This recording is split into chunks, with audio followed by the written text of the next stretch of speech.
اعوذ باللہ من الشیطان الرجیم بسم اللہ الرحمن الرحیم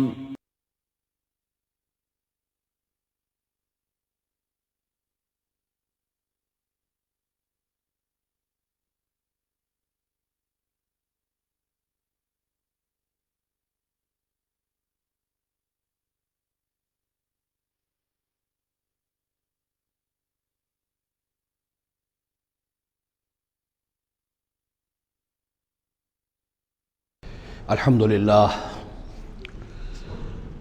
للہ وکفا والصلاة والسلام علی عباده الذین اصطفى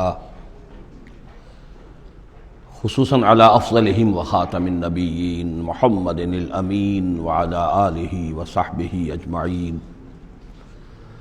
اما بعد فقد قال اللہ تبارک وتعالی کما ورد فی سورة بنی اسرائیل اعوذ باللہ من الشیطان الرجیم بسم اللہ الرحمن الرحیم ولا تقف ما ليس لك به علم ان السمع والبصر والفؤاد كل اولئك كان عنه مسؤولا صدق اللہ العظیم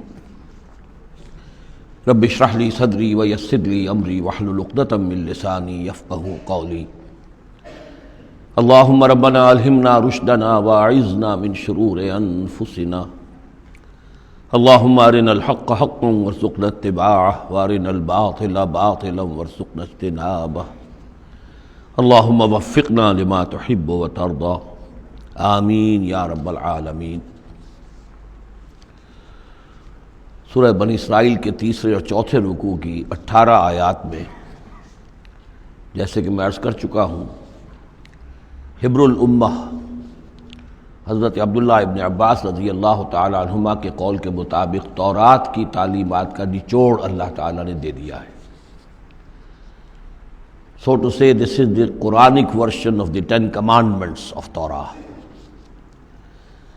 ذہن میں تازہ کر لیجئے، سب سے پہلی ہدایت، مت پوجو کسی کو سوائے اللہ کے، بندگی پرستش صرف اللہ کی۔ دوسری ہدایت، والدین کے ساتھ حسن سلوک، اور اس موضوع پر یہ قرآن مجید کا ذروۂ سنام ہے۔ اگر وہ تمہارے پاس بڑھاپے کی عمر کو پہنچ ہی جائیں تو انہیں اف تک مت کہو، انہیں کبھی جھڑکو نہیں، ان کے سامنے اپنے کندھے جھکا کر رکھو، عاجزی اختیار کرو، تواضع اختیار کرو۔ ہاں یہ کہ اگر کسی وقت کوئی بات ان کی رد کرنی ہی پڑے جبکہ تمہارے دل میں کوئی میل نہ ہو، سرکشی نہ ہو، تو اللہ تعالیٰ جانتا ہے تمہارے دلوں کی حالت کو، اللہ معاف فرمائے گا۔ تیسری ہدایت، رشتہ داروں کے حقوق ادا کرو اور محتاجوں کی اور غرباء کے مسک۔ چوتھی ہدایت، فضول خرچی میں دولت مت اڑاؤ۔ یہ تیسری اور چوتھی باہم مربوط ہے۔ اگر فضول خرچی میں دولت اڑاؤ گے تو ادائے حقوق کے لیے پیسے نہیں آئیں گے، بلکہ انسان مصرف جو ہے اپنی فاضل دولت کا کرے۔ حقوق کا ادا کرنا، اس میں قرابت دار سب سے پہلے ہیں، پھر اور جو بھی محتاج ہیں، مسکین ہیں، پھر یہ کہ اللہ کے دین کے لیے خرچ کرنا ہے۔ اس میں پھر مزید ہدایت کہ اگر کسی وقت تمہاری اپنی حالت ایسی نہ ہو کہ کسی کے ساتھ تعاون کر سکو، تب بھی یہ ہے کہ بات نرم کرو، معذرت کرو بڑے اچھے انداز میں۔ اسی سلسلے میں مزید ہدایت کہ ان صدقات اور خیرات کے معاملے میں بھی انتہا پسندی نہیں ہونی چاہیے۔ نہ یہ ہو کہ آدمی بخیل ہو جائے اور ہاتھ اپنی گردن سے باندھ لے کہ کوئی پیسہ نکلے ہی نہ یہ کہ اپنے دونوں ہاتھ کھلے چھوڑ دے، تو پھر یہ کہ اسے بعد میں پچھتانا پڑے۔ اسی میں مزید ہدایت، اگر تم اپنے کسی عزیز کا یا کسی اور بیچارے غریب انسان کا چاہتے ہو کہ اس کا حال بدل جائے، اس کی حالت بہتر ہو جائے، اپنی حد تک جو تم کر سکتے ہو ضرور کرو، لیکن یہ نہ سمجھو کہ تم کسی کی حالت بدلنے پر قادر ہو۔ کسی کے رزق کی کشادگی یا تنگی یہ سراسر اللہ کے ہاتھ میں۔ ایک اور ہدایت، زنا کے قریب تک نہ پھٹکنا، یہ بہت ہی بری شے، بے حیائی اور برا راستہ ہے۔ مزید ہدایت، انسانی جان کا احترام، قتل ناحق سے بچنا، اور جو شخص ناحق قتل کر دیا جائے اس کے ورثاء کو ہم ایک اختیار دیتے ہیں، ان کے ہاتھ میں اختیار ہوتا ہے کہ قاتل کو معاف کریں یا قاتل سے جان کے بدلہ جان جو ہے اس کی لیں۔ مزید ہدایت، یتیموں کے مال کے قریب نہ پھٹکنا، لیکن بہت عمدہ طریقے سے ان کی حفاظت کرو، امانت سمجھو اس کو، یہاں تک کہ وہ اپنی بلوغت کو پہنچ جائیں، پھر یہ ہے کہ تم ان کے مال ان کے حوالے کر ہی دو گے۔ عہد کی پابندی کرو، جہاں معاہدہ ہو جائے، وعدہ ہو، اس کو پورا کرو، اور جب ناپ کر دینے لگو تو ناپو بھی پورا، اور تول کر دو تو سیدھی ترازو سے تولو۔ یہی بہتر ہے نتیجے کے اعتبار سے بھی، اسی سے جو بقیت اللہ جو بچ جائے گا تمہارے لیے اس میں برکت ہوگی، اور بے ایمانی سے کم ناپ کر کم تول کر کچھ زیادہ اگر تم نے فوری طور پر حاصل کر بھی لیا تو اس میں برکت نہیں ہوگی بلکہ اس میں نحوست ہوگی۔ ان تمام چیزوں کے بارے میں فرمایا۔ اب جو اس کے بعد جو ہدایت ہے جو بہت اہمیت کی حامل ہے، وَلَا تَقْفُ مَا لَيْسَ لَكَ بِهِ عِلْمٌ، ایسی چیز کے پیچھے مت پڑو یا مت لگو جس کے لیے تمہارے پاس علم نہیں ہے۔ انسان کا بحیثیت اشرف المخلوقات اس کا طرز عمل جو ہے وہ علم پر مبنی ہونا چاہیے، توہمات پر نہیں، خام خواہ کے توہمات جن کے لیے کوئی بنیاد نہیں، کوئی دلیل نہیں، ان توہمات کے اوپر انسان اپنی روش کو استوار کرے، یہ اس کے شایع نشان نہیں۔ البتہ اب علم جو ہے وہ دو طرح کے ہیں، یہ ہم سورہ بقرہ کے 4 رکوع میں دیکھ آئے ہیں۔ ایک ہے ہیومن نالج، ایکوائرڈ نالج، انسان جو علم حاصل کرتا ہے، اور ایک ہے ریویلڈ نالج جو اسے دیا جاتا ہے، وہ وحی کے ذریعے سے آتا ہے، الہام کے ذریعے سے آتا ہے۔ وہ ریویلڈ نالج جو ہے اس کے ریسیپینٹ جو ہے وہ ہیومن سول ہے، اسپرٹ ہے، یہ نہیں ہے، یہ سینسز نہیں ہے، یہ دماغ نہیں ہے۔ وہی چاہے جلی ہو چاہے خفی ہو، الہام ہو، کشف ہو، رؤیا صادقہ ہو، کوئی بھی شے ہو، اس کا تعلق اس حیوانی وجود سے نہیں ہے، اس کا در حقیقت اس روحانی وجود سے ہے جس کا مسکن قلب ہے۔ اب ظاہر بات ہے کہ اس میں بھی جو وہی خفی عام لوگوں کو ہو جاتی ہے، الہام ہو جاتا ہے، کچھ اور ہو جاتا ہے، وہ بھی کوئی دلیل نہیں ہے۔ اس شخص کے لیے تو دلیل ہے وہ، اگر وہ شریعت کے خلاف نہ ہو، لیکن کسی اور کے لیے دلیل نہیں ہے۔ جو ریویل نالج ہے اس میں صرف وحی جلی جو انبیاء کے پاس آئی ہے وہ دلیل ہے، وہ دلیل قاطع ہے، وہ برہان قاطع ہے۔ ان کے پاس جو وحی جلی آئی وہ بھی، اور جو وحی خفی آئی وہ بھی۔ وحی نبوت جو ہے وہ علم ہے، العلم، ایک علم تو یہ ہے، اور دوسرا علم وہ ہے جو انسان حاصل کرتا ہے خود۔ اس کے لیے یہ سینس آرگنز جو اس کو دیے گئے ہیں، حواس خمسہ، جن میں سے اہم ترین جو ہے ان السمع والبصر، سماعت اور بصارت، باقی یہ کہ 3 اور بھی ہیں، چھونا ہے، چکھنا ہے، سونگنا ہے۔ ان سے جو سینس ڈیٹا ملتا ہے پھر وہ یہاں فیڈ ہوتا ہے دماغ میں، برین میں، اور یہ ایک کمپیوٹر ہے جو اسے پروسیس کرتا ہے، اس سے کچھ نتیجے نکالتا ہے۔ یہ آیت در حقیقت اس سے بحث کر رہی ہے۔ انسانی علم کے لیے اللہ تعالیٰ نے جو انسان کو ایپریٹس دیا ہے، جو آرگنز دیے ہیں، وہ ہے ان السمع والبصر والفؤاد، کل اولئک کان عنہ مسئولا۔ وہ سماعت ہے، بصارت ہے اور عقل ہے۔ یہ فؤاد کا ترجمہ میں نے عرض کیا تھا، عام طور پر دل کیا گیا ہے، حالانکہ کوئی اس کے لیے جو لغوی کوئی بنیاد موجود نہیں ہے کہ کون سا لفظ ہے، کون سا اس کا مادہ ہے۔ اس کا مادہ وہی ہے جس سے لفظ فائدہ نکلا ہے، اور آپ نے دیکھا ہوگا پرانے زمانے کتابوں میں کچھ لکھا پھر فے لکھ دیتے ہیں، فے فائدہ، یعنی اس بات سے یہ نتیجہ نکلتا ہے، پھر فے یہ نتیجہ نکلتا ہے، تو فائدہ نتیجہ ہے۔ اسی طرح فعید کہتے ہیں عربی زبان میں اس شے کو، جیسے سبزی ہے بہت سی، آپ نے اس کو ابال لیا اور بھون دیا تو اس میں پانی وانی نکل جاتا ہے، بجھ کر رہ جاتی تھوڑی سی ہو جاتی، بھجیا ہم کہتے ہیں اس کے، بھجیا بن گئی ہے۔ گوشت کا بھی یہ ہے کہ جب آپ اس کو سینکتے ہیں پانی وغیرہ نکل جاتا ہے، مختصر ہو جاتا ہے تو اس کا خلاصہ نکلتا ہے۔ تو سینس ڈیٹا سے جو خلاصہ نکالتا ہے پھر یہ برین کمپیوٹر، یہ ہے در حقیقت فؤاد، اس سے فائدہ حاصل کرنا، اس سے نتیجہ نکالا، اس سے انفر کرنا، اور اس سے انفر کر کے پھر جو بھی پاسٹ میموری موجود ہے، سٹورڈ ہے اس کے اندر، اس کے ساتھ اس کو پھر وہ کمپیئر کرتا ہے، پھر کوئی نیا نتیجہ نکلتا ہے تو اب سٹور کر لیتا ہے کہ ایک بات اور مجھے معلوم ہو گئی۔ اور یہ اس طریقے سے رفتہ رفتہ انسانی علم بڑھتے بڑھتے کہاں تک پہنچ گیا ہے؟ عقلیں دنگ ہیں، کہاں تک پہنچ گیا؟ آج کسی ایک انسان کے لیے ممکن ہی نہیں رہا ہے کہ وہ پورا جو معلومات کا دائرہ اس وقت ہے تمام سائنسز کے اندر ان کا احاطہ کر سکے، ناممکن۔ کسی فزسسٹ کے لیے یہ ممکن نہیں ہے کہ صرف فزکس کے دائرے کی تمام معلومات کو وہ اپنے ذہن میں جمع کر سکے۔ اتنا بڑا ایکسپلوژن ہے معلومات کا، وہ سب اسی سے ان السمع والبصر والفؤاد کل اولئک کان عنہ مسئولا۔ ان چیزوں کی مسئولیت ہے، اللہ نے یہ چیزیں تمہیں دی ہیں، اب ان کو تو بند کر کے رکھ چھوڑو، توہمات کے اوپر اپنا بنیاد رکھ لو۔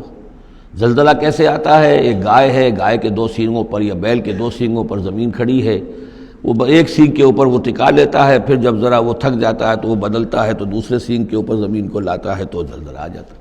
اس کے لیے کوئی دلیل یا تو ہونی چاہیے کتاب اللہ اور سنت رسول سے، وہ دلیل ہے، اور یا پھر دلیل ہوگی اس ذریعہ علم سے، جو ہیومن نالج ہے، اس سے جو علم حاصل ہو رہا ہے وہ قطعی ہے، وہ یقینی ہے، وہ ویریفائیبل ہے، وہ ایکسپیریمنٹیشن سے حاصل ہو رہا ہے، آبزرویشن سے حاصل ہو رہا ہے، پھر جو نتائج آپ نکالتے ہیں انہیں ویریفائی کر سکتے ہیں۔ تو یہ ہے اصل میں وہ آیت کے جو انتہائی اہم ہے کہ قرآن مجید نے نوع انسانی کو اس راستے پر ڈالا ہے کہ توہمات کے تمام ذخیرہ کو رد کر کے اور علم پر اپنے موقف کو قائم کرو۔ اس کو کہا گیا ہے، اس کو جان لیجئے کہ اصل میں اس سے پہلے جو فلسفہ تھا، ارسطو کا فلسفہ، اس کا ڈنکا بج رہا تھا پوری دنیا میں، عالم اسلام میں بھی بہت عرصے تک ارسطو کا وہی ڈنکا بجتا رہا ہے، اب جا کر کہیں بمشکل ان چیزوں کی گرفت ڈھیلی پڑی ہے۔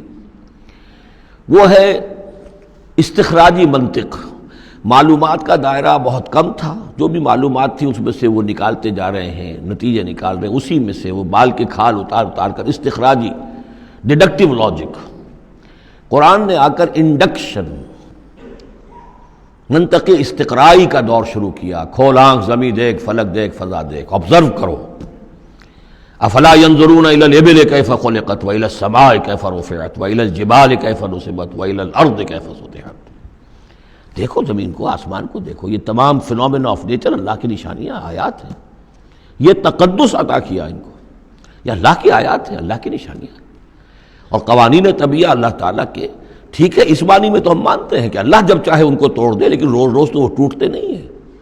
اتنے محکم قوانین ہیں یہ، اگر یہ محکم قوانین نہ ہوتی، سائنس پاسبل ہی نہ ہوتی، ٹیکنالوجی ممکن ہی نہ ہوتی۔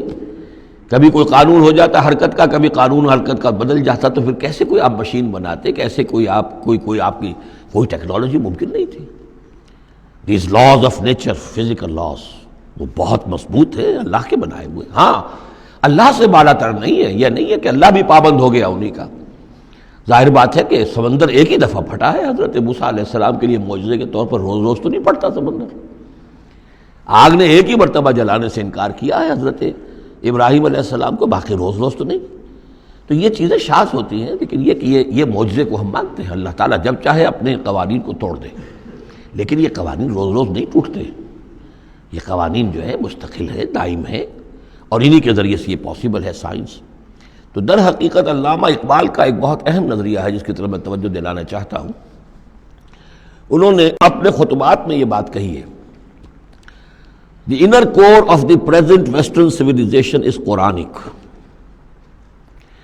اس موجودہ مغربی تہذیب کی بھی جو انر کور ہے، اس کا جو خالص اندرونی جو اس کا محور ہے، وہ خالص قرآنی ہے، کیونکہ یہ سائنس پر قائم ہے، اور قرآن نے جو ہے اسی طرف توجہ دلائی ہے۔ توہمات کو ایک طرف رکھو، یہ سب آکلٹ سائنسز وغیرہ جو ہیں، ان سے بھی ہمارے ہاں بڑی سخت جو ہے اسے بیزاری کا اظہار ہے۔ یہ نجومی بیٹھے ہوئے ہیں، یہ لکیریں دیکھی جا رہی ہے، یہ سائنس آف نمبرز ہے، آکلٹ سائنس قطع نہیں، یہ سائنسز نہیں ہے، کوئی توجہ مت کرو۔ وَلَا تَقْفُ مَا لَيْسَ لَكَ بِهِ علم، اور العلم علمان، علم دو ہی طرح کا ہے، یا پھر وہ صحیح جو اللہ نے جو اپریٹس دیا تھا حضرت آدم علیہ السلام کے اندر ودیت کر دیا تھا، علم الاسماء، اسی کے ذریعے سے ایکسفولیشن ہو رہی ہے اس اپریٹس کے ذریعے سے، اور علم پھیلتا چلا جا رہا ہے، یا وہ علم ہے اور یا پھر وہ علم ہے۔ فَإِمَّا يَأْتِيَنَّكُم مِّنِّي هُدًى فَمَن تَبِعَ هُدَايَ فَلَا خَوْفٌ عَلَيْهِمْ وَلَا هُمْ يَحْزَنُونَ۔ یورپ کی تباہی کا سبب یہ ہوا کہ اس نے دوسرے علم سے نگاہیں بند کر لی، وہی کی اس کے اپنا سلسلہ توڑ لیا، صرف اس علم کے اوپر رہ گیا۔ تو یہ گویا کہ دو آنکھوں میں سے اللہ نے جو دی تھی انسان کو، ایک یہ ایکوائرڈ نالج کی آنکھ اور ایک ریویل نالج کی آنکھ، وہ ریویل نالج کی آنکھ بند کر لی، اس سے اس نے دجالیت کی شکل اختیار کر لی ہے، ورنہ خود اپنی جگہ پر یہ ایکوائرڈ نالج، یہ علم الاسماء، یہ اللہ کا عطا کردہ ہے، اس میں فی نفسہ ہی کوئی خرابی نہیں ہے، صرف یہ کہ دوسری طرف سے بے توجہ ہو گئی، اس نے اس کے اندر جو نتیجے کے اعتبار سے خرابی پیدا کر دی۔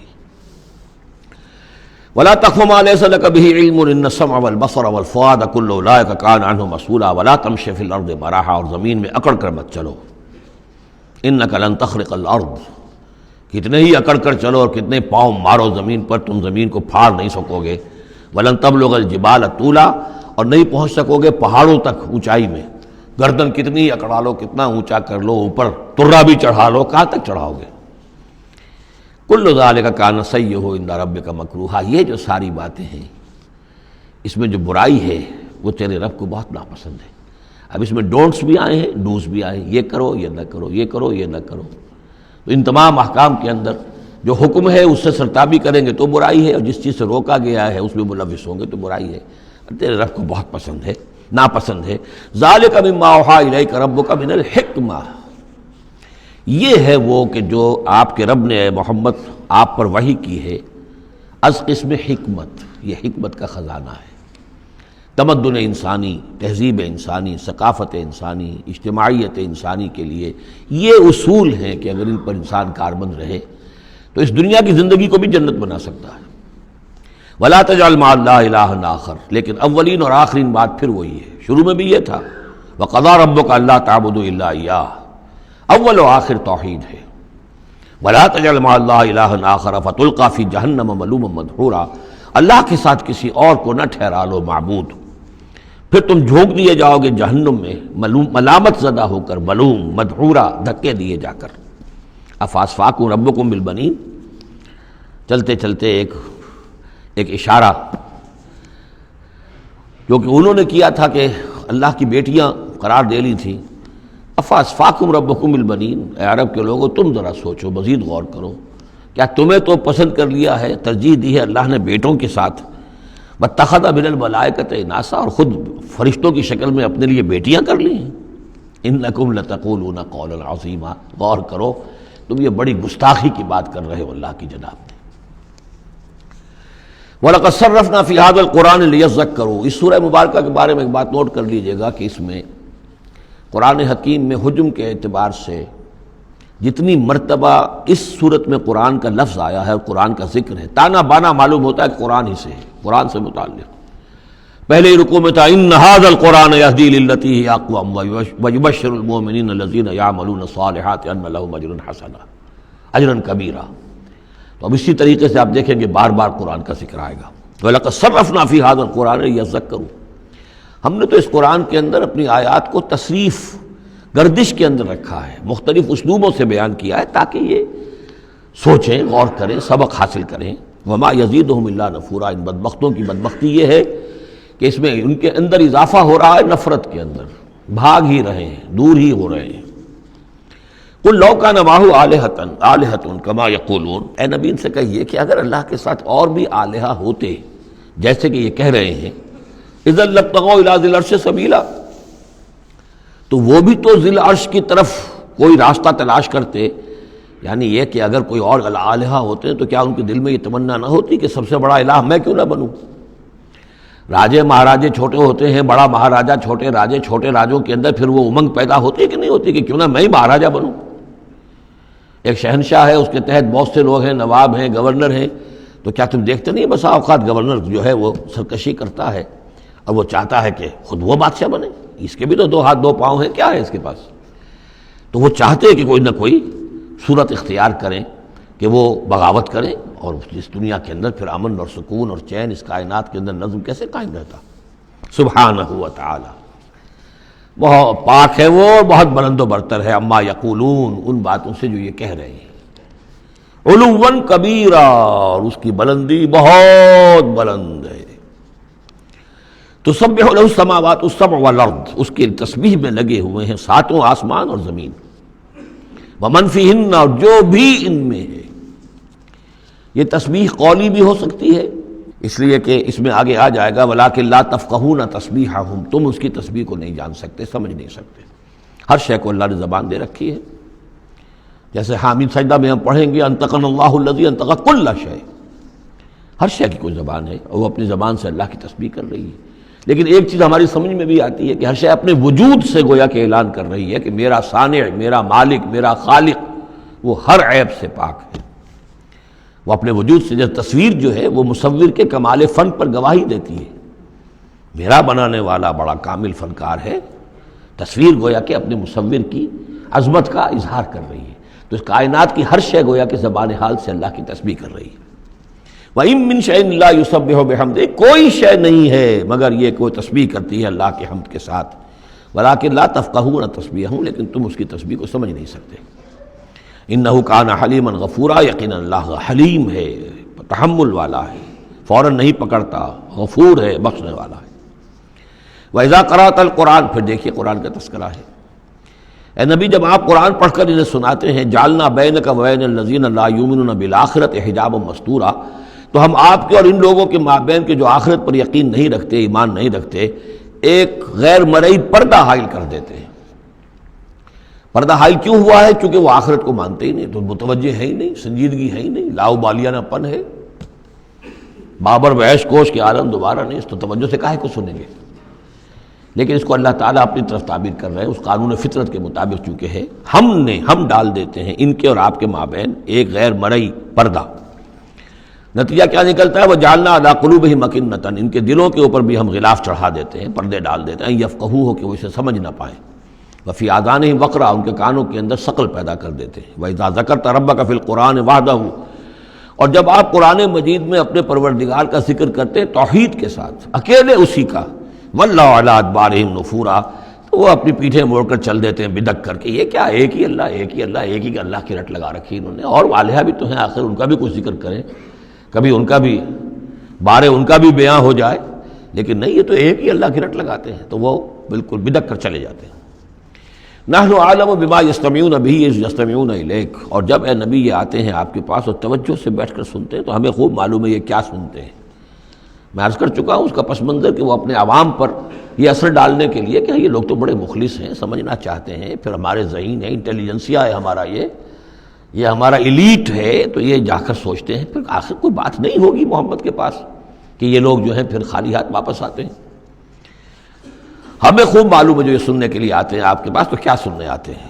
وَإِذْ هُمْ نَجْوَىٰ، اور پھر جب یہ علیحدہ ہوتے ہیں، سرگوشیاں کر رہے ہوتے ہیں، اِذْ يَقُولُ الظَّالِمُونَ، اور پھر یہ ایک دوسرے سے کہتے ہیں یہ ظالم، اِن تَتَّبِعُونَ إِلَّا رَجُلًا مَسْحُورًا، تم نہیں پیروی کر رہے ہو مگر ایک سحر زدہ شخص کی، یعنی ان میں سے کسی کے دل میں کوئی بات پیدا ہونی بھی لگتی ہے کہ نہیں بھئی آج تو جو بات کی ہے محمد نے صلی اللہ علیہ وسلم بڑی وزنی بات ہے، اس پر تو سنجیدگی سے غور کرنا ہوگا۔ اب ان کے کان کھڑے ہوئے کہ معلوم ہوتا ہے کہ اس پر تو ہمارے اس دوست اور ساتھی کے اوپر تو محمد کا داؤ چل گیا صلی اللہ علیہ وسلم، لہذا پھر اس کو سمجھاتے نہیں بھائی ایک سحر زدہ آدمی ہے، مسحور انسان ہے، کہاں اس کی باتوں پر سنجیدگی سے غور کر رہے ہو۔ انظر کیف ضربوا لک الامثال، دیکھیے اے نبی کیسی مثالیں وہ آپ کے لیے بیان کرتے ہیں، سحر زدہ، مسحور، کبھی ساحر، کبھی مسحور، کبھی شاعر، کبھی مجنون، یعنی کوئی ایک رائے بھی ان کی نہیں آپ کے بارے میں بن رہی ہے۔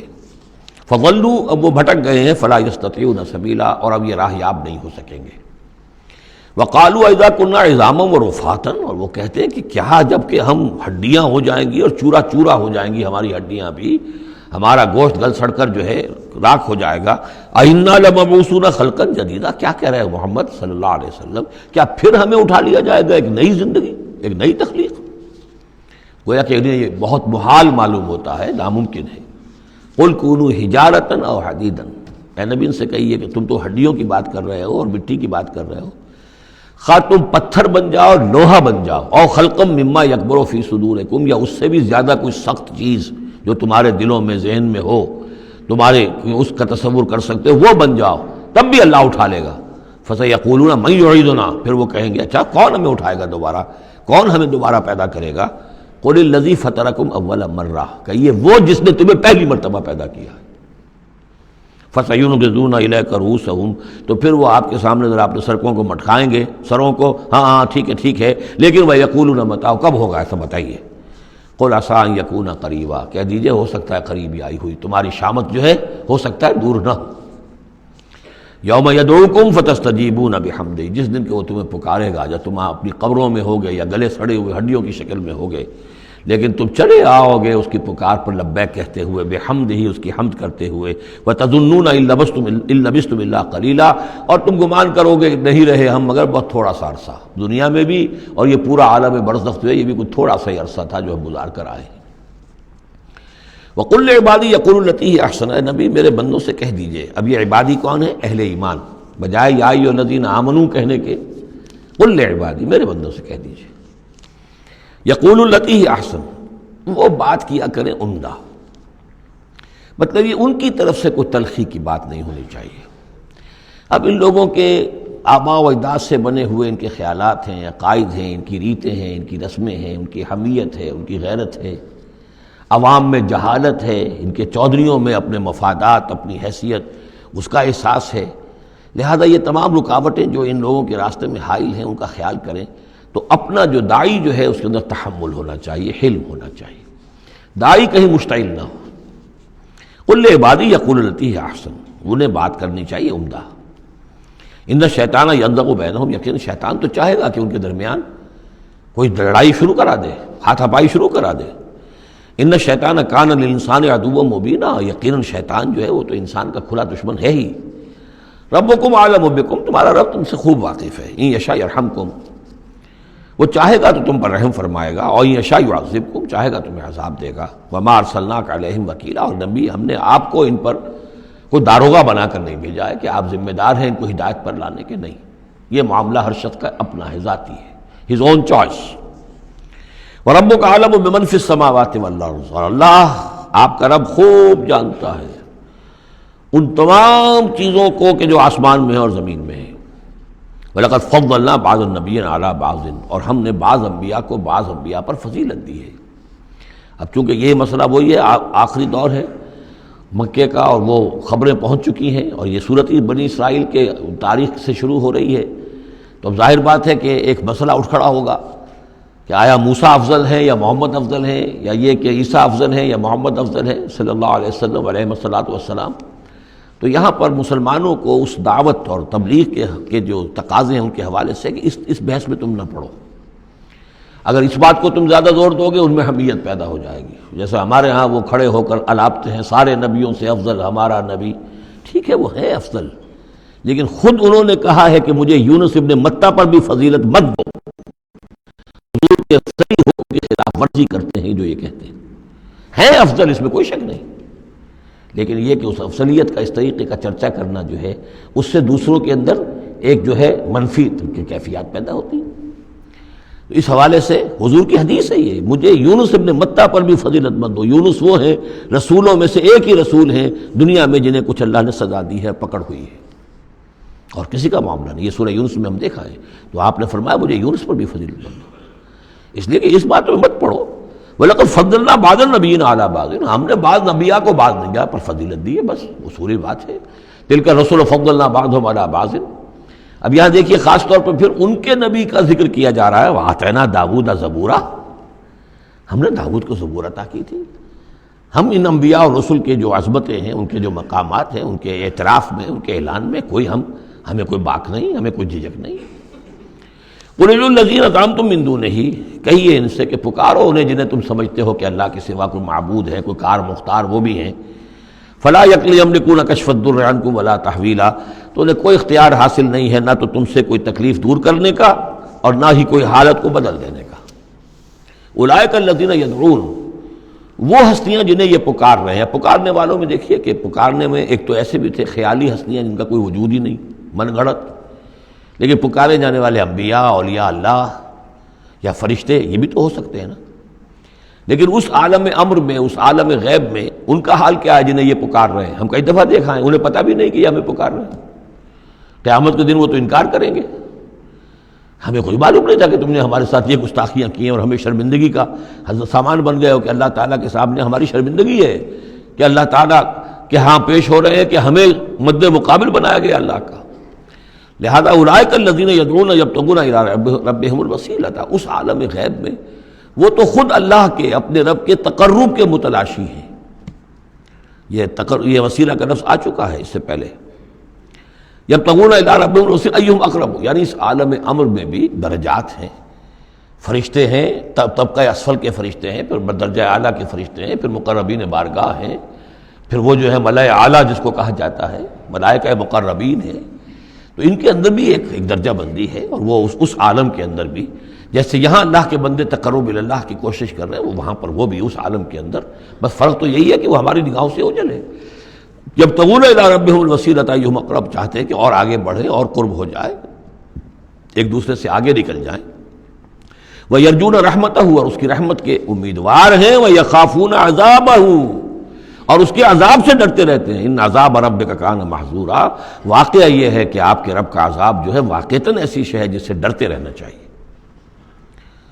وَإِن مِّن قَرْيَةٍ إِلَّا نَحْنُ مُهْلِكُوهَا قَبْلَ يَوْمِ الْقِيَامَةِ أَوْ مُعَذِّبُوهَا عَذَابًا شَدِيدًا، اور نہیں ہے کوئی بستی مگر یہ کہ ہم اسے ہلاک کر کے رہیں گے قیامت کے دن سے قبل، یا عذاب دیں گے اسے بہت ہی شدید عذاب۔ اس آیت کو جوڑ لیجئے گا، چونکہ یہ جوڑا ہے یہ سورت اور یہ سورہ کہف، لِيُنذِرَ بَأْسًا شَدِيدًا مِّن لَّدُنْهُ، بہت بڑی جنگ اور بہت بڑی تباہی جو آنے والی ہے قیامت سے قبل، اس کی طرف اشارہ ہے کہ یہ جو، اور آج کل جو بھی آپ تصور کر سکتے ہیں کہ ایٹمک جنگ اگر ہو جائے تو کیا ہوگا دنیا میں، نیوکلیئر وار ہو، اور کسی بھی وہ چھڑ سکتی ہے، لیکن یہ کہ قیامت سے پہلے الملحمۃ العظمیٰ، ایک بہت بڑی جنگ ہونے والی ہے، جس کی کہ احادیث کے اندر خبریں ہیں، جس کا تذکرہ پھر آئے گا سورہ کہف کے اندر صراحت کے ساتھ۔ تو کوئی بستی ایسی نہیں ہے، قیامت سے پہلے وہ عذاب آئے گا۔ اور معذبوها عذابا شدیدا کان ذلک فی الکتاب مستورا، اور یہ تمام چیزیں جو ہیں اللہ کی کتاب میں لکھی ہوئی ہیں، طے شدہ ہیں، وہ آنا ہے، اس کا ایک ٹائم ٹیبل معین ہے۔ وما منعنا ان نرسل بالآیات، اور ہمیں نہیں روکا اس سے کہ ہم آیات بھیجیں۔ اب وہ مسئلہ چھڑ رہا ہے دوبارہ جو سورہ انعام سے چل رہا ہے کہ نشانی کیوں نہیں دکھاتے، حصے نشانی، کوئی معجزہ۔ یہاں اللہ تعالیٰ فرما رہے ہیں کہ ہم نے اس طرح کے معجزے دکھانے کیوں بند کر دیے۔ وما منعنا، نہیں روکا ہم کو اس سے کہ ان نرسل بالآیات، کہ ہم وہ معجزات دکھائیں، الا ان کذب بها الاولون، اس لیے کہ ہم نے یہ دیکھ لیا کہ پچھلوں نے بھی جھٹلایا ان کو۔ نہ تو سمود کو جو ہم نے ناقہ دی تھی ان کے مطالبے کے اوپر اس پر کوئی ایمان لایا، نہ عیسیٰ کو جو آخری معجزے ہم نے دے دیے، زندہ جانور پیدا کر دینا، گارے سے بنانا، پھونک مارنا اور اڑتا ہوا وہ پرندہ بن جائے، اور مردہ کو کہنا قم باذن اللہ اور وہ کھڑا ہو کے چلنے لگ جائے، اب اس سے آگے کون سا معجزہ ہوگا؟ لیکن کوئی مانا معلوم ان کذب بها الاولون، پہلوں نے بھی ان معجزات کا انکار ہی کیا، جھٹلایا۔ وآتینا ثمود الناقۃ مبصرۃ، ہم نے سمود کو، قوم سمود کو، ان کی آنکھیں کھولنے کے لیے ہم نے اونٹنی والی نشانی دکھا دی، فظلموا بها، انہوں نے اس پر بھی ظلم کیا۔ وما نرسل بالآیات الا تخفیفا، اور ہم نہیں بھیجتے اپنی آیات نشانیاں مگر صرف خبردار کرنے کے لیے، وہ خبردار کرنے کے لیے اب ہم اپنی قرآن مجید کی آیات بھیج رہے ہیں۔ وَإِذْ قُلْنَا لَكَ إِنَّ رَبَّكَ أَحَاطَ بِالنَّاسِ، اور جب ہم یہ کہتے ہیں کہ آپ کے رب نے تو لوگوں کا احاطہ کیا ہوا ہے، تب بھی یہ کہتے ہیں اس کا کیا مطلب ہے؟ کہاں ہے اللہ؟ کہاں ہمارا احاطہ ہوا ہے؟ اب ظاہر بات ہے کہ یہ مسئلہ ہے جو سمجھیے فلسفے کے مشکل ترین مسائل میں سے ہے، حقیقت و ماہیت وجود۔ ایک اللہ کا وجود ہے، ہر جگہ ہے، ہر آن ہے، لیکن یہ کہ یہاں دنیا میں ہے کہ نہیں ہے، یہ دنیا ہے یا اللہ ہے، کیا ہے؟ اب یہ سمجھ میں آنے والی بات نہیں ہے، اسی لیے کچھ لوگوں نے اس کو ہماوست، سب قاضیہ کائنات جو ہے خدا ہی ہے، خدا ہی نے یہ روپ دھار لیا ہے، جیسے انسانوں کا روپ دھار لیتا ہے وہ اوتار کی شکل میں آ جاتا ہے، ایسے خدا نے اس کائنات کی شکل اختیار کر لی ہے۔ اس کو پینتھیزم کہتے ہیں انگریزی میں، ہماوست، سب خدا ہی ہے۔ یہ بہت بڑا کفر ہے، شرک ہے۔ تو کیسے سمجھے؟ بہت سی چیزیں ہیں جو انسان کی سمجھ سے بالا تر ہیں۔ اللہ ہے کیسے ہے؟ کیا دنیا میں اللہ نہیں ہے تو اللہ کی ذات محدود ہو گئی؟ پوری یہ کائنات، اس میں اللہ کا وجود ہی نہیں ہے تو اس کا مطلب یہ کہ اللہ تو پھر علیحدہ کہیں ایک محدود سی شخصیت ہو گئی جو کسی جگہ پر ہے، لیکن اللہ تو ایبسلیوٹ ایگزسٹنس ہے اس کی، کسی حدود اور قیود اور زمان و مکان اور سمت ان سے تو باورا ہے، وراء الورا ثم وراء الورا۔ وَمَا جَعَلْنَا الرُّؤْيَا الَّتِي أَرَيْنَاكَ إِلَّا فِتْنَةً لِلنَّاسِ۔ اسی طریقے سے اب یہ مسائل گنوائے جا رہے ہیں کہ جو لوگوں کے لیے بڑے، ان کا چونکہ ان کی طرف سے ان کا رد عمل جو ہے وہ صحیح نہیں ہوتا، لہذا اللہ تعالیٰ نے معجزے دکھانے بند کر دیے ہیں، اور حضور کے بارے میں طے کر لیا کہ وہ معجزہ نہیں دکھائیں گے جس طرح کا معجزہ یہ مانگ رہے ہیں۔ اسی طرح ہم نے جو آپ کو مشاہدہ کرایا جس شب معراج کا، وما جعلنا الرؤیا التي، رؤیا یہاں خواب کے معنی میں نہیں ہے، جیسے رؤیت بصری ہے ہم دیکھ رہے ہیں، یہ بھی تو رؤیت ہی ہے، تو حضور کو باقاعدہ مشاہدہ کرایا، التي اریناک کا جو آپ کو دکھایا ہم نے، الا فتنۃ للناس، وہ بھی لوگوں کے لیے فتنہ بن گیا۔ لوگوں نے کہا کہ یہ تو معلوم ہوتا کہ اب بالکل ہی ان کا دماغ چل گیا ہے، معاذ اللہ ثم معاذ اللہ۔ بہت خوش ہوئے تھے مشرکین مکہ، بہت خوش ہوئے، چلو جی چلیے اب ہماری مشکل حل ہو گئی، اب تو ہم تمام مسلمانوں کو باور کروا لیں گے کہ آج تک تم نہیں مانتے تھے، واقعتاً محمد کا دماغ چل گیا ہے صلی اللہ علیہ وسلم۔ وہ کہہ رہے ہیں میں راتوں رات بیت المقدس بھی ہو کے آ گیا ہوں اور میں آسمانوں کی سیر کر کے آ گیا ہوں۔ اب یہ بات ناقابل قیاس، کیسے انسان سمجھے، گمان نہیں کر سکتا۔ آج تو پھر بھی آپ سوچ سکتے ہیں کہ آج تو آپ کے پاس وہ ذرائع ہیں کہ چاند پر بھی آپ پہنچ گئے ہیں، لیکن یہ کہ آج سے آپ 1400 برس پہلے کے انسان کے بارے میں سوچئے، اسے بیت المقدس جانے کے اندر بھی جو ہے 15 دن لگتے تھے، تو کیسے وہ گیا اور گئے بھی اور آ بھی گئے رات ہی رات کے اندر۔ بڑے خوش ہو کر آئے حضرت ابو بکر کے پاس، ابو بکر سنا تمہارے ساتھی کیا کہہ رہے ہیں؟ کہ کیا کہہ رہے ہیں؟ وہ کہہ رہے ہیں میں رات کو بیت المقدس ہو کر آ گیا ہوں۔ ایک دفعہ ایک لمحہ توقف کیا، کیا واقعی کہہ رہے ہیں؟ ہاں کہہ رہے ہیں، چلو ہم تمہیں ملوا دیتے ہیں، ان سے کہلوا دیتے ہیں، چلو صحیح، اگر وہ کہہ رہے ہیں تو ٹھیک کہہ رہے ہیں، بس ختم۔ اس دن سے صدیق کا لقب، وہ کہہ رہے ہیں تو ٹھیک کہہ رہے ہیں۔ اور فرمایا جب میں یہ مانتا ہوں کہ آسمان سے روز ان کے پاس فرشتہ آتا ہے، تو اگر وہ آسمان ہوا ہے تو کون سی بڑی بات ہو گئی؟ اگر اللہ کا فرشتہ آسمان سے روز آتا ہے ان کے پاس، تو وہ آسمان تک ہو کے آ گئے تو کون سی بڑی بات ہوئی؟ وہ اگر کہہ رہے ہیں تو سچ کہہ رہے ہیں۔ مستند ہے ان کا فرمایا ہوا، وما جعلنا الرؤیا التي اریناک الا فتنۃ للناس، یہ بھی لوگوں کے لیے فتنہ بن گیا۔ وشجرۃ الملعونۃ فی القرآن، اسی طرح ایک مثال ہے قرآن مجید میں زقوم کے درخت کا ذکر آتا ہے کہ وہ درخت جو ہے وہ عین جہنم کے اس کے تہ کے اندر اس کی جڑ ہوگی، وہاں سے وہ درخت کیسا ہوگا؟ آگ کے اندر درخت، ہاؤ از اٹ پاسبل؟ اب یہ زقوم کا یہ بھی ان کے لیے ایک فتنہ بن گیا۔ اب یہ چیزیں نہیں جانتے کہ اس عالم کا کہ جو فزیکل لاز ہیں وہ اور ہوں گے، مختلف ہوں گے، اس آگ کی نوعیت اور ہے، وہ آگ یہ نہیں ہے، وہ آگ جو ہے اس کی حیثیت ہی کچھ اور ہے۔ تو فرمایا وَالشَّجَرَةُ الْمَلْعُونَةَ فِي الْقُرْآنِ، اور جس قرآن مجید میں جس ملعون شجر کا ذکر ہے، وَنُخَوِّفُهُمْ، لیکن یہ ساری باتیں ہم انہیں بتاتے ہیں خبردار کرنے کے لیے، فَمَا يَزِيدُهُمْ إِلَّا طُغْيَانًا كَبِيرًا۔ اب یہ ان کی بدبختی ہے کہ ان تمام چیزوں سے ان کے اندر سرکشی ہی کے اندر اضافہ ہو رہا ہے، بڑھتے چلے جا رہے ہیں سرکشی میں۔ وَإِذْ قُلْنَا لِلْمَلَائِكَةِ اسْجُدُوا لِآدَمَ فَسَجَدُوا إِلَّا إِبْلِيسَ، اور یاد کرو جب کہ ہم نے کہا تھا فرشتوں سے کہ سجدہ کرو آدم کو، تو ان سب نے سجدہ کیا مگر ابلیس نے نہیں کیا۔ قَالَ أَسْجُدُ لِمَنْ خَلَقْتَ طِينًا، یہ چوتھی مرتبہ اب یہ آدم ابلیس کا قصہ آ رہا ہے قرآن میں۔ اس نے کہا کیا میں اس کو سجدہ کروں جسے تو نے بنایا ہے گارے سے؟ قَالَ أَرَأَيْتَكَ هَذَا الَّذِي كَرَّمْتَ عَلَيَّ، مزید اس نے کہا کہ ذرا دیکھو، ذرا دیکھ پروردگار، یہ جو انسان آدم جس کو تو نے مجھ پر عزت دی ہے، مجھ سے بالا تر کر دیا، کرمت علیہ، لئن اخرتنی الی یوم القیامہ، اگر تو مجھے مہلت دے دے قیامت کے دن تک، لاحتنکن ذریتہ الا قلیلا، میں اس کی پوری نسل، اس کی ساری اولاد کو لگام دے دوں گا سوائے بہت تھوڑے سے لوگوں کے، ان کو گمراہ کر کے چھوڑوں گا۔ قال ذب فمن تبعک منہم فإن جہنم جزاؤکم جزاء موفورا، اللہ نے فرمایا جاؤ دفع ہو جاؤ، ٹھیک ہے، ان میں سے جو بھی آدم کی نسل میں سے جو بھی تیری پیروی کریں گے تو پھر تم سب کے لیے تمہارا بدلہ جہنم ہے، وافر بدلہ ہوگا تمہارے لیے، تمہارے گناہوں اور سرکشی کے لیے۔ وَاسْتَفْزِزْ مَنِ اسْتَطَعْتَ مِنْهُمْ، یہ لفظ آئے گا کئی بار، ذرا نوٹ کر لیجیے۔ فز کہتے ہیں عربی زبان میں بکری کا جو بچہ نوزائیدہ ابھی ہوتا ہے، جیسے کل بھی میں نے ذکر کیا تھا، وہ کھڑا ہوتا ہے تو ٹانگیں اس کی لڑکھڑا رہی ہوتی ہیں، تو اس طریقے سے، یعنی اس طرح جب کہ کسی انسان کی ٹانگیں لڑکھڑا جائیں، اس کے اندر حوصلہ ختم ہو جائے، ہمت اس کا جواب دے رہی ہو، تو اس کے لیے پھر یہ محاورہ ہے یا کنایا ہے۔ وَاسْتَفْزِزْ مَنِ اسْتَطَعْتَ مِنْهُمْ، تو پھسلا لے ان کو، ان میں سے جس کو چاہے، بِصَوْتِكَ، اپنی آواز سے، وَاجْلِبْ عَلَيْهِمْ، اور چڑھا لا ان کے اوپر، بِخَيْلِكَ، اپنے سواروں کو، وَرَجْلِكَ، اپنے پیادوں کو، وَشَارِكْهُمْ فِي الْأَمْوَالِ وَالْأَوْلَادِ، اور تجھے کھلی چھوٹ ہے ان کے ساتھ مشارکت کر، ساجھا کر مال میں اور اولاد میں، وعدہم، اور ان سے جو چاہے وعدے کر جھوٹے سچے، وما یعدہم الشیطان الا غرورا، لیکن نہیں وعدہ کرتا ان سے شیطان مگر دھوکے کے۔ ان عبادی لیس لک علیہم سلطان، میرے بندوں پر تجھے اختیار کوئی نہیں ہوگا۔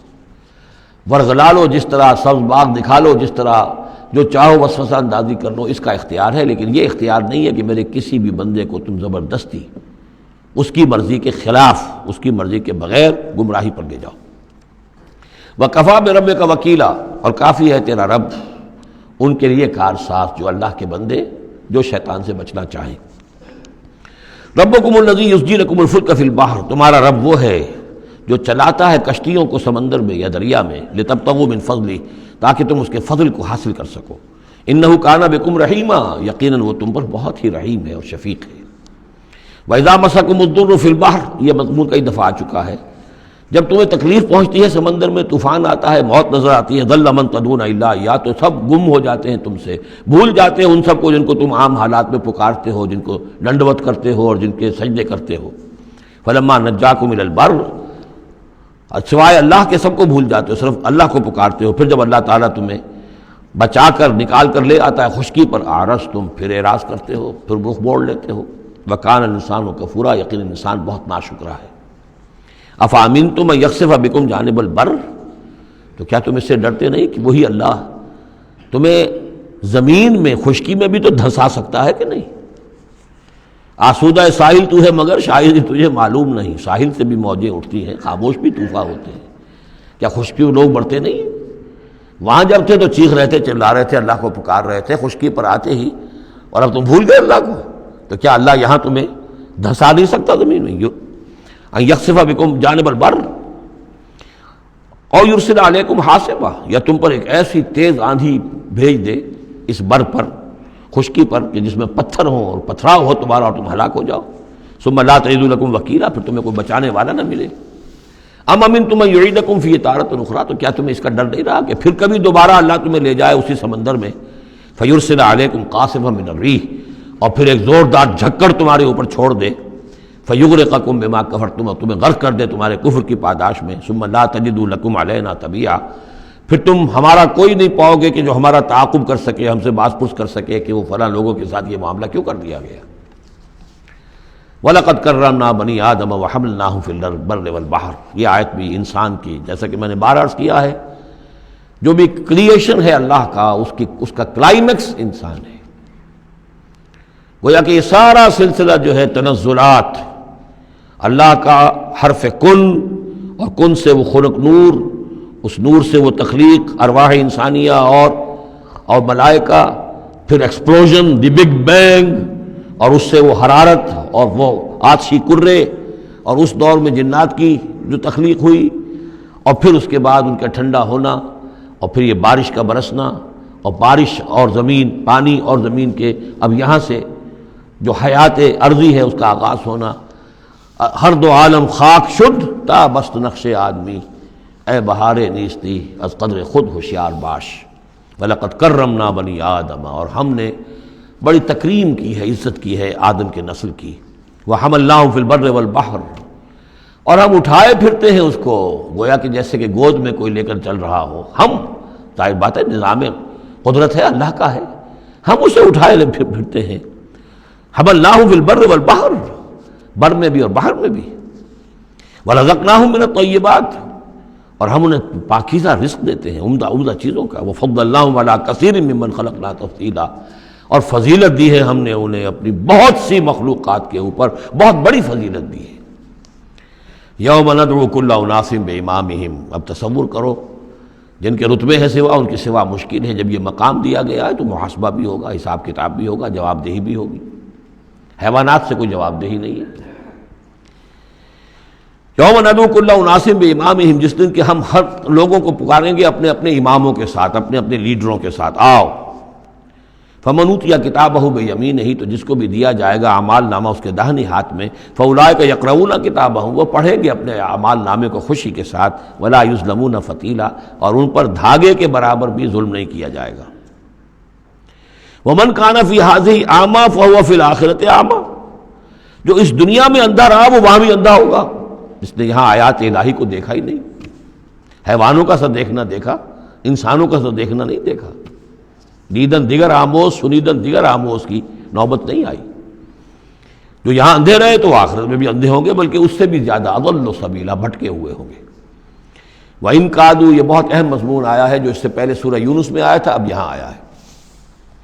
وَإِن كَادُوا لَيَفْتِنُونَكَ عَنِ الَّذِي أَوْحَيْنَا إِلَيْكَ لِتَفْتَرِيَ عَلَيْنَا غَيْرَهُ. اور اے نبی، یہ لوگ تو تلے ہوئے ہیں اس بات پر کہ آپ کو بچلا دیں، فتنے میں ڈال دیں اس چیز کے بارے میں جو ہم نے آپ کی طرف وحی کی ہے، تاکہ آپ کوئی اور شے گھڑ کر ہماری طرف، اس قرآن کے سوا کوئی شے گھڑ کر ہماری طرف منسوب کر دیں. سورہ یونس میں آیا تھا کہ انہوں نے کہا ایت بقرآن غیر ھذا او بدلہ. اے نبی، اے محمد، یہ قرآن بہت ریجڈ ہے، ان کمپرومائزنگ ہے، اس کو تو ہم قبول نہیں کر سکتے، ناٹ ایکسیپٹیبل. ہاں کچھ اس میں ترمیم کرو، کچھ کو بدل دو، کچھ نرمی کرو، کچھ ہماری بات مانو، کچھ اپنی بنواؤ، وہی دباؤ. اور آپ اندازہ کر لیجئے جو میں آپ کو واقعہ سنا چکا ہوں کہ کس طریقے سے عوام کے اوپر ان لیڈروں نے اپنا اثر قائم کر لیا تھا. وہ لوگ سمجھتے تھے کہ ٹھیک تو کہہ رہے ہیں، یہ بھائی رسالت کا دعویٰ کر رہے ہیں تو معجزہ دکھائیں.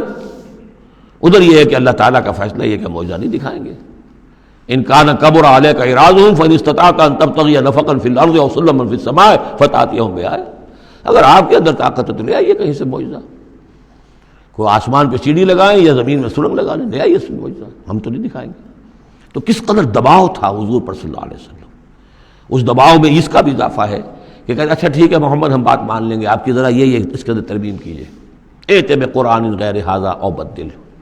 وہی بات یہاں ہے. وَإِن كَادُوا لَيَفْتِنُونَكَ عَنِ الَّذِي أَوْحَيْنَا إِلَيْكَ لِتَفْتَرِيَ عَلَيْنَا غَيْرَهُ. یہ تلے ہوئے ہیں کہ آپ کو بچلا دیں گے اس چیز سے اور منحرف کر دیں گے کہ جو ہم نے آپ کی طرف وحی کی ہے، تاکہ کچھ اور چیز گھڑ کر آپ ہماری طرف منسوب کر دیں. وَإِذًا لَاتَّخَذُوكَ خَلِيلًا. اور پھر یہ آپ کو اپنا دوست بنا لیں گے. دوست کیا، وہ تو بادشاہ بنانے کو تیار تھے، ہم آپ کو بادشاہ ماننے کو تیار ہیں. وَلَوْلَا أَن ثَبَّتْنَاكَ، بہت اہم آیت ہے یہ. اور اگر ہم نے ہی نہ آپ کے پاؤں جما دیے ہوتے. دیکھیے محمد رسول اللہ کی بات ہو رہی ہے، آسان نہیں ہے. دباؤ، اس پورے پریشرز جو چاروں طرف سے پڑ رہے تھے. اللہ فرماتے ہیں وَلَوْلَا أَن ثَبَّتْنَاكَ، اگر ہم نے آپ کے قدم نہ جما دیے ہوتے، لَقَدْ كِدتَّ تَرْكَنُ إِلَيْهِمْ شَيْئًا قَلِيلًا، تو عین ممکن تھا کہ آپ کچھ نہ کچھ ان کی طرف مائل ہو ہی جاتے، جھک ہی جاتے. دباؤ اتنا شدید تھا. لولا ان ثبتناک، یہ بالکل ویسے ہی ہے جیسے کہ حضرت یوسف کے بارے میں فرمایا وَلَقَدْ هَمَّتْ بِهِ وَهَمَّ بِهَا لَوْلَا أَن رَأَىٰ بُرْهَانَ رَبِّهِ. اس عزیز کی بیوی نے تو قصد کیا ہی تھا، یوسف بھی کرتا، اگر اللہ کی ایک برہان نہ دیکھ لیتا. اس کا امکان موجود تھا کہ بربنائے تب بشری. وہی معاملہ یہاں وَلَوْلَا أَن ثَبَّتْنَاكَ، اگر ہم نے آپ کے پاؤں نہ جما دیے ہوتے، آپ کے دل کو جما نہ دیا ہوتا، آپ کو ثبات عطا نہ کر دیا ہوتا. لَقَدْ كِدتَّ، آپ تو قریب ہو گئے تھے، تَرْكَنُ إِلَيْهِمْ کہ کچھ شَيْئًا قَلِيلًا ان کی طرف جھک جائے. اِذًا لَأَذَقْنَاكَ ضِعْفَ الْحَيَاةِ وَضِعْفَ الْمَمَاتِ، اگر ایسا ہو جاتا تو ہم آپ کو دگنی سزا دیتے دنیا کی اور دگنی سزا دیتے آخرت کی. الرب رب وإن تنزل والعبد عبد وإن ترقى ثم لا تجد لك علينا نصيرا. پھر نہ پاتے آپ اپنے لیے ہمارے مقابلے میں کوئی مددگار، آپ کو چھڑانے والا کوئی نہ ہوتا. میں ترجمہ وہی کر رہا ہوں کہ جو قرآن کے الفاظ ہیں، لیکن مفہوم سمجھ لیجئے، یہ سختی اصل میں حضور کی طرف نہیں ہے. بظاہر خطاب حضور کی طرف ہے، عتاب جو ہے خطاب حضور کی طرف عتاب ہو رہا ہے ان پر جو دباؤ ڈال رہے ہیں کہ بدبختو، ہمارے نبی کے لیے یہ بالکل ممکن نہیں ہے، یہ ہرگز نہیں کریں گے. وَإِن كَادُوا لَيَسْتَفِزُّونَكَ مِنَ الْأَرْضِ لِيُخْرِجُوكَ مِنْهَا، اور یہ تلے ہوئے اس بات پر کہ آپ کے قدم اکھاڑ دیں اس سرزمین سے، مکے سے، تاکہ یہاں سے نکال باہر کریں آپ کو. لِيُخْرِجُوكَ مِنْهَا، یہ گویا کہ بالکل آخری وقت ہے اب مکی دور کا کہ جس میں کہ وہ کشاکش انتہا کو پہنچ چکی تھی. وَإِذًا لَا يَلْبَسُونَ خِلَافَكَ إِلَّا قَلِيلًا، لیکن ساتھ ہی پیشن گوئی بھی ہے کہ ٹھیک ہے یہ تو نہیں کہا کہ یہ آپ کو نکال نہیں پائیں گے، اس کی نفی نہیں کی، لیکن یہ کہ پھر یہ بھی یہاں پر زیادہ دیر رہ نہیں سکیں گے. یعنی یہ کہ چند سال کی بات ہی ہے نا، 8 سال کے بعد، بلکہ بڑے بڑے سردار تو ان کے جو ہے 2 سال کے بعد ہی وہ بدر کے اندر جا کر کھیت رہے. ابو جہل کہاں رہا، عقبہ ابن ابی معیط کہاں رہا، سب ختم. بڑے بڑے سب کے سب سردار جو تھے جو غادری، سب ختم ہو گئے. وَإِن كَادُوا لَيَسْتَفِزُّونَكَ مِنَ الْأَرْضِ، جیسے وہ پاؤں ڈگمگاتے ہیں، لڑکھڑاتے ہیں مرغی کے نوزائیدہ، اس بکری کے نوزائیدہ بچے کے، یہ چاہتے ہیں کہ آپ کے قدموں کو یہاں سے ہلا دیں. لا يستفزونك من الارض ليخرجوك منها، تاکہ وہ یہاں سے نکال دیں آپ کو. وَإِذًا لَا يَلْبَسُونَ خِلَافَكَ إِلَّا قَلِيلًا، اس صورت میں خود یہ بھی پھر یہاں پر زیادہ دیر نہیں رہ سکیں گے سوائے تھوڑا سا عرصہ. سنت من قد ارسلنا قبلک من رسلنا، اور یہ طریقہ رہا ہے، ہم نے آپ سے پہلے جتنے رسولوں کو بھیجا ان کے باب میں ہمارا یہی قانون رہا ہے کہ نبی جب ہجرت کر جاتا ہے تو پھر گویا کہ امان اٹھ جاتی ہے، پھر اس قوم کے اوپر عذاب آتا ہے۔ ولا تجد لسنتنا تحویلا، اور آپ ہماری اس سنت اور قانون اور قاعدے میں اور ضابطے میں کوئی تبدیلی نہیں پائیں گے۔ اقم الصلاۃ لدلوک الشمس الی غسق اللیل وقرآن الفجر، نماز کو قائم رکھیے سورج کے ذرا ڈھلنے سے لے کر رات کے تاریک ہو جانے تک۔ یہ اصل میں 5 وقتہ نماز کا اب نظام یہاں آ رہا ہے، اس طریقے سے نہیں دیا گیا لیکن اب نظام بتا دیا گیا ہے۔ وہ تو حضرت جبرائیل نے بتایا، وہ معاملہ بالکل دوسرا ہے، لیکن یہ کہ سورج ڈھلتا ہے، جیسے نصف النہار ہے اس سے ذرا سورج جو ہے مغرب کی طرف گیا، ظہر، تھوڑی دیر بعد عصر، تھوڑی دیر بعد مغرب، پھر رات تاریک ہو گئی، عشاء، 4 نمازیں ہیں۔ اور سردیوں کے موسم میں تو لگتا ہے کہ پے بپے تابڑ توڑ آ رہی ہے، جو نماز مسجد میں پڑھتے ہیں وہ تو گئے اور آئے اور گئے اور آئے، تو گویا کہ نماز کھڑی ہے مسلسل۔ قائم رکھو نماز کو سورج کے ڈھلنے سے لے کر اور رات کے تاریک ہو جانے تک، وقرآن الفجر۔ اور اب ایک اور نماز رہ گئی اور وہ ہے فجر کی، اور اسے تعبیر کیا قرآن الفجر، اس لیے کہ اس میں طویل قرات ہونی چاہیے، قرآن کا پڑھا جانا فجر کے وقت۔ ان قرآن الفجر کان مشہودا، اس لیے کہ یہ فجر کے وقت قرآن کا پڑھا جانا جو ہے یہ مشہود ہے، یعنی اس میں ایک تو یہ کہ حضور قلب ہوتا ہے انسان کا، سو کر اٹھا ہے آدمی، تر و تازہ ہے، حواس جو ہیں تازہ ہیں، کوئی تکدر نہیں ہے، کوئی تکان نہیں ہے، تو ایک تو حضور قلب ہے، اور ایک یہ ہے کہ فرشتے بھی عصر اور فجر کے وقت جو ہے ان کی شفٹیں چینج ہوتی ہیں۔ یہ دونوں نمازوں میں یہ جو ہیں دونوں شفٹوں والے موجود ہوتے ہیں، رات والے آتے ہیں عصر کے وقت اور دن والوں کی چھٹی ہوتی ہے، اور فجر میں یہ ہے کہ رات والوں کی چھٹی ہونے والی ہے اور دن والے آ کر چارج لیتے ہیں، تو فرشتوں کی حاضری کا وقت ہے۔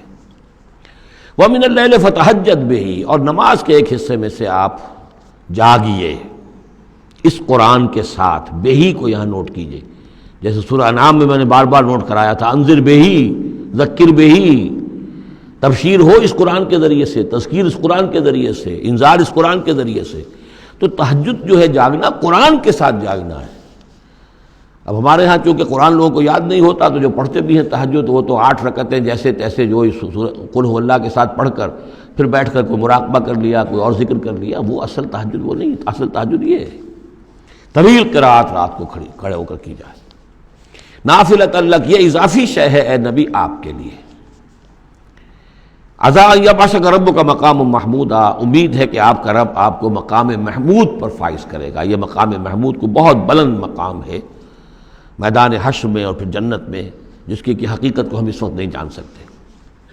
وَقُلْ رَبِّ أَدْخِلْنِي مُدْخَلَ صِدْقٍ وَأَخْرِجْنِي مُخْرَجَ صِدْقٍ۔ اب یہ ہجرت کا حکم ہے جو حضور کو دیا جا رہا ہے، یعنی جب آیا ہے حکم، اجازت آئی ہے، تو ساتھ ہی یہ دعا بھی تلقین کر دی گئی، اور یہ کہیے اے رب میرے مجھے داخل فرما جہاں تو نے مجھے داخل کرنا ہے، یعنی یثرب میں، مدینہ منورہ میں، اس وقت تک اس کا نام یثرب تھا، تو میرا داخلہ جو ہے سچا داخلہ ہو، عزت کے ساتھ داخلہ ہو، اعزاز کے ساتھ داخلہ ہو، مبوع صدق جیسے سورہ یونس میں آیا تھا، واخرجنی مخرج صدق، اور یہاں مکے سے مجھے نکال، تو یہاں سے نکال باعزت طریقے پر، واجعل لی من لدنک سلطانا نصیرا، اور اب پھر آپ اپنے خزانہ فیض اور فضل سے مجھے سند عطا کیجئے، اختیار عطا کیجئے، حکومت کی طاقت عطا کیجئے۔ یعنی اب جو نیا دور آ رہا تھا، جو آپ جا رہے تھے مدینہ منورہ، تو اصل میں گویا کہ آپ کا استقبال تو وہاں ایسے ہونے والا تھا جیسے بادشاہ کا استقبال ہوتا۔ جاتے ہی وہاں آپ کو وہ حیثیت حاصل ہو گئی کہ اوس اور خزرج کے دونوں قبیلے جو ہیں انہوں نے گویا کہ آپ کو اپنا حاکم تسلیم کر لیا ایک معنی میں، اور یہودیوں کے تینوں قبیلوں سے آپ نے جو ہے جا کر معاہدے کر لیے، تو آپ تو فوری طور پر بے تاج بادشاہ ہو گئے۔ اسی کی دعا تلقین کی جا رہی ہے، اللہ تعالیٰ نے جو چیز دینی تھی ایک دعا کی شکل میں گویا کہ محمد رسول اللہ صلی اللہ علیہ وسلم کو تلقین فرما دیا۔ وَقُلْ رَبِّ أَدْخِلْنِي مُدْخَلَ صِدْقٍ وَأَخْرِجْنِي مُخْرَجَ صِدْقٍ وَاجْعَل لِّي مِن لَّدُنكَ سُلْطَانًا نَّصِيرًا۔ وَقُلْ جَاءَ الْحَقُّ وَزَهَقَ الْبَاطِلُ، اور کہہ دیجئے حق آ گیا باطل گیا۔ اگرچہ حق کے آنے میں باطل کے جانے میں ابھی بظاہر تو چند سال ہیں، ابھی 8 سال کے بعد مکہ فتح ہوگا، لیکن یہ کہ عالم امر میں تو فیصلہ ہو چکا۔ اللہ تعالیٰ کے ہاں تو اس کے لیے جو بھی ہے ٹائم ٹیبل معین ہے. قل جاء الحق وزهق الباطل ان الباطل كان زهوقا. یقیناً باطل جو ہے وہ تو ہے ہی بھاگ جانے والی شے، اس کے لیے کوئی صبر اور ثبات ہے ہی نہیں. وَنُنَزِّلُ مِنَ الْقُرْآنِ مَا هُوَ شِفَاءٌ وَرَحْمَةٌ لِّلْمُؤْمِنِينَ. اور ہم اس قرآن میں سے دیکھیے کتنی مرتبہ قرآن کا ذکر آ رہا ہے، سب سے زیادہ کثرت کے ساتھ قرآن مجید میں اگر اوسط لگائیں گے تو اس ایوریج کے ساتھ قرآن کا ذکر خود قرآن کی کسی صورت میں اتنا موجود نہیں ہے جتنا کہ سورہ بنی اسرائیل میں ہے. اور ہم اس قرآن میں وہ چیز نازل فرما رہے ہیں ما هو شفاء ورحمۃ للمؤمنین، جو شفا ہے اور رحمت ہے اہل ایمان کے حق میں. سورہ یونس کی 2 آیتیں پھر ذہن میں لے آئیے. یا ایھا الناس قد جاءتکم موعظۃ من ربکم وشفاء لما فی الصدور وہدی ورحمۃ للمؤمنین. وہی بات یہاں ہے، یہ شفا ہے. سینے کے روگ، کفر، شرک، تکبر، حسد، حب مال، حب جاہ، حب اولاد، حب دنیا، یہ تمام محبتیں جو ہیں ان کی جڑ کاٹ دینے والی شے. ننزل من القرآن ما هو شفاء ورحمۃ للمؤمنین ولا یزید الظالمین الا خسارا. لیکن یہ ظالموں کو نہیں اضافہ کرتا ظالموں کے لیے مگر خسارے کا. یضل بہ کثیرا ویہدی بہ کثیرا. وَإِذَا أَنْعَمْنَا عَلَى الْإِنسَانِ أَعْرَضَ وَنَأَىٰ بِجَانِبِهِ. اور جب ہم انسان کے اوپر اپنی نعمتوں کی بارش کرتے ہیں تو اب وہ اکڑنے لگتا ہے، اعراض کر جاتا ہے، ہمیں بھول جاتا ہے اور ایک طرف کو کرنی کترا جاتا ہے. وَإِذَا مَسَّهُ الشَّرُّ كَانَ يَئُوسًا. جب کوئی تکلیف آ پڑتی ہے تو مایوس ہو کر رہ جاتا ہے، ہمت ٹوٹ جاتی ہے. قُلْ كُلٌّ يَعْمَلُ عَلَىٰ شَاكِلَتِهِ. اے نبی کہہ دیجئے ہر شخص اپنے شاکلہ کے مطابق عمل کر رہا ہے. یہ شاکلہ کیا ہے؟ اس سے پہلے میں شاید بیان کر چکا ہوں، لا یکلف اللہ نفسا الا وسعها کے ذیل میں کہ اللہ تعالیٰ نے ہر انسان کی ایک شخصیت کے کچھ حدود ہیں جو معین کی ہوئی ہیں. ان حدود سے وہ تجاوز نہیں کر سکتا. اس کا سارا امتحان انہی حدود کے اندر ہے. جو جینز مجھے ملے ہیں، جو جینز آپ کو ملے ہیں، ظاہر بات ہے میرا چوائس نہیں ہے، they are given for me. آپ کے لیے بھی گیون ہے. ان میں کیا صلاحیتیں ہیں، کون سی چیز زیادہ ہے کون سی کم ہے، اللہ جانتا. پھر یہ کہ جس ماحول میں مجھے پیدا کیا، جس میں آپ کو پیدا کیا، جو حالات میرے تھے جو آپ کے تھے وہ بھی اللہ تعالیٰ کی طرف سے دیے ہوئے تھے. ان دونوں چیزوں سے جو شے وجود میں آتی ہے وہ شاکلہ ہے، وہ پیٹرن ہے. جیسے کہ آپ کو کوئی دھات جس سے کوئی شے ڈھال کر بنانی ہے تو پہلے اس کا سانچہ بناتے ہیں، اس سانچے میں پھر اس دھات کو اس کو میلٹ کر کے جب اس کو پگھلا کر ڈالتے ہیں تو اسی کی شکل اختیار کر لیتی ہے. تو یہ پیٹرن ہے. اب اس کے اندر آدمی نیکی کے لیے، بدی کے لیے جو بھی کرتا ہے، بھلائی کے لیے اچھائی، اس پیٹرن کے اندر اندر کرے گا، اس سے آگے نہیں جا سکتا. جس کو آپ انگریزی میں کہتے ہیں one cannot outgrow his skin. کتنا ہی آپ پھیل جائیں، موٹے ہو جائیں، وہ کھال اور پھیل جائے گی، کھال سے باہر تو نہیں نکل سکیں گے کتنے ہی آپ فرما ہو جائیں. تو یہ شاکلہ ہے. اس شاکلہ کے اندر اندر آپ کو کام کرنا ہے. اللہ جانتا ہے کہ اس نے شاکلہ کون سا دیا تھا آپ کو، اس کے حساب سے، اس کی مناسبت سے حساب لے گا آپ سے. لا یکلف اللہ نفسا الا وسعها. فربکم اعلم بمن هو اهدی سبیلا. اسی کو حضور نے بیان فرمایا کہ الناس کالمعادن، معدنیات کی طرح ہے کہ سونے کی اور ہے اور چاندی کی اور ہے. تو تیرا رب خوب جانتا ہے کہ کون ہے وہ کہ جو زیادہ ہدایت پر ہے، راستے کے اعتبار سے. وَيَسْأَلُونَكَ عَنِ الرُّوحِ. یہ ان 3 سوالوں میں سے ایک تھا کہ جو پوچھے گئے تھے حضور سے امتحاناً. جیسے پہلے ایک سوال کیا گیا تھا کہ یہ بنی اسرائیل مصر کیسے پہنچ گئے، کیا ماجرا تھا ان کے پہنچنے کا. ایسے ہی یہ 3 سوال ایک مرتبہ انہوں نے پوچھوائے تھے یہودیوں نے، یہود کے علماء نے کہ یہ محمد نبوت کا دعویٰ کر رہے ہیں تو آپ لوگ پوچھئے ان سے ذرا. پہلی بات تو یہ پوچھئے کہ روح کی کیا حقیقت ہے. دوسرے یہ ذوالقرنین کون تھے، ان کے کیا حالات تھے. تیسرے اصحاب کہف کون تھے. تو اصحاب کہف اور ذوالقرنین کے سوالوں کا جواب سورہ کہف میں ہے جو اگلی سورت ہے. روح کے بارے میں یہاں مختصر جواب دیا جا رہا ہے. یسألونک عن الروح، یہ آپ سے روح کے بارے میں پوچھ رہے. قل الروح من امر ربی وما اوتیت من العلم الا قلیلا. یہ تیرے رب، آپ کے رب کے امر میں سے ہے، یہ عالم امر کی شے ہے اور نہیں دیا گیا تمہیں علم میں سے مگر تھوڑا سا. عالم امر کا علم تم حاصل نہیں کر سکتے. تمہارے لیے سارا علم جو ہے وہ عالم خلق کا علم ہے. تمہاری یہ ساری جو ان السمع والبصر والفؤاد، اس کی رسائی جو ہے وہ عالم خلق تک ہوگی، اس سے آگے نہیں. عالم امر کی باتیں جو ہیں عالم غیب ہے وہ تمہارے لیے، اس پر تمہیں ایمان بالغیب لانا ہوگا. الذین یؤمنون بالغیب ویقیمون الصلاۃ ومما رزقناہم ينفقون. ہاں یہ جان لو کہ یہ اس عالم خلق کی شے نہیں ہے. یہ روح جو ہے کچھ اور شے، کہیں اور سے آئی ہے. یہ عالم امر کی شے ہے. عالم امر جیسا کہ میں نے عرض کیا، یا فرشتے عالم امر سے متعلق ہیں یا ارواح انسانیہ، یا ان کی کمیونیکیشن جو ہوتی ہے، فرشتہ جب بات کرتا ہے تو وہ روح جس کو ہم کہتے ہیں وحی، وہ بھی روح ہے۔ تو یہ تین چیزیں ہیں کہ جن کا تعلق عالم امر سے ہے، اور روح انسانی بھی انہیں میں شامل ہے۔ بارک اللہ لی و لکم فی القرآن العظیم ونفعنی وإیاکم بالآیات والذکر الحکیم۔